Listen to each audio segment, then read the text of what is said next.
ويريكم آياته فأي آيات الله تنكرون. Құдайға сену немесе сенбеуге қарамастан, бүкіл әлемнің заңы бар екеніне көптеген ғалымдар келіседі. Барша әлем жаратылыстың іргелі күшімен анықталады. Бұл күштердің қуаты негізгі тұрақты шама деп аталатын сандармен сипатталады. Және оның сезімталдылығы соншалық, егер бұл сандарды аз ғана өзгертсек, біз білетін бүкіл әлем жойылып кетер еді. Бұл ықтимал. Неге екенін біз толық түсінбейміз. Физика заңдары, ғарыш заңдары, әлемнің қалай жаратылу заңдары соншалықты ерекше сияқты. Әрине олар ерекше. Барлығы олардың ерекшелігіне меңзейді. Бірақ олар кенеттен еместігімен ерекше. Олар біздердің тіршілік етуімізге қолайлығымен ерекше сияқты.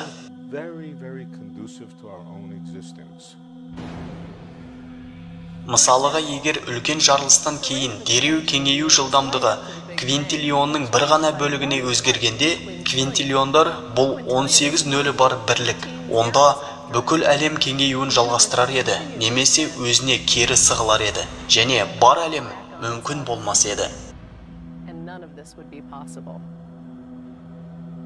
Мысалы, бұл сан квинтиллион бөлшегінде қаншалықты аз.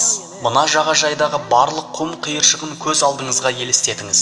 Тіпті барлық әлемдегі жағажайлардың құм қиыршықтарын елестетіңіз.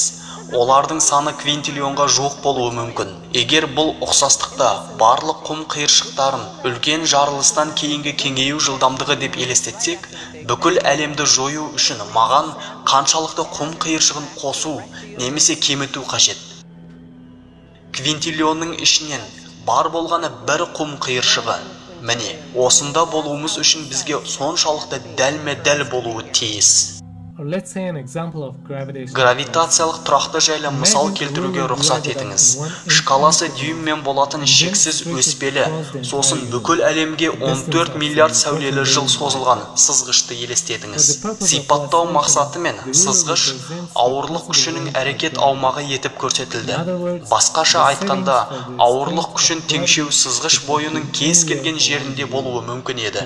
Бірақ теңшеу дәлме-дәл дұрыс нүктеде орналасқандықтан тіршілік ету мүмкін болды.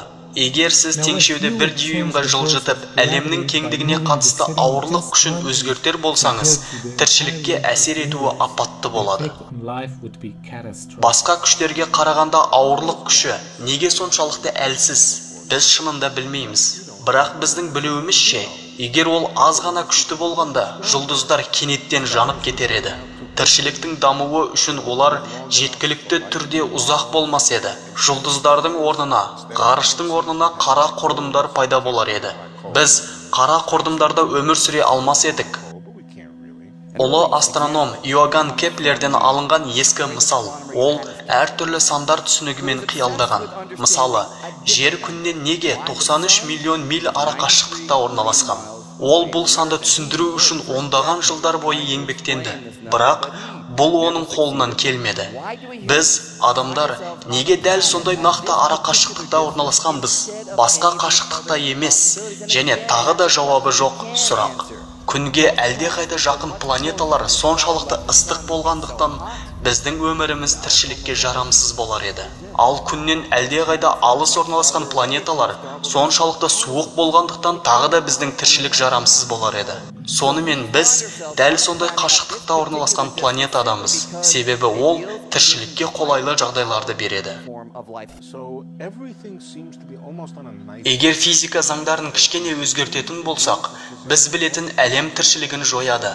Бүкіл әлемнің жаратылуына қатысы бар қандай да бір күштің барын жоққа шығармаймын. Мен мұны жоққа шығармаймын, мүлде. Егер бұл рас болса, сіз оны сипаттап бере аласыз ба деп жай ғана сұрадым. I don't reject it, not at all. I simply ask if it's true.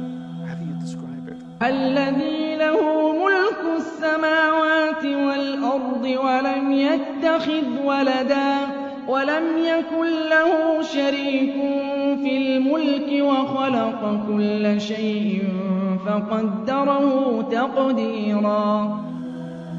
Оның пайда болып және дамуы үшін бұл жердегі тіршілікке қажетті болған өте сезімтал дәлдік жайлы бірнеше мысал ғана.